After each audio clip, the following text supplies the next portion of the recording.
Do you find any merit in I think this? maybe they would get rid of that fact and they would start using the good chips again, but just not the Pro version and the regular version instead.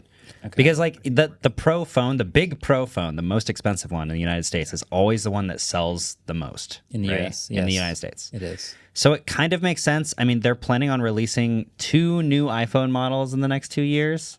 So at this point, we're going to have the Air and we're also going to have a Fold.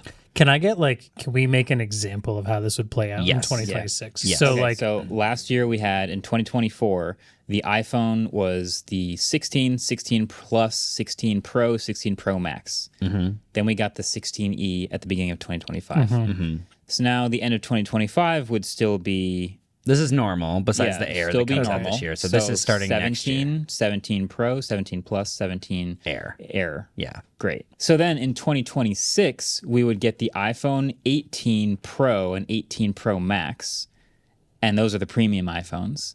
And then Some of them. 6 months later, we would get the iPhone 18 Air, 18, and 18 Plus. No. No? No. So the report says that in fall of 2026, we get the Pro, the foldable, which is the hot dog style, Okay. right?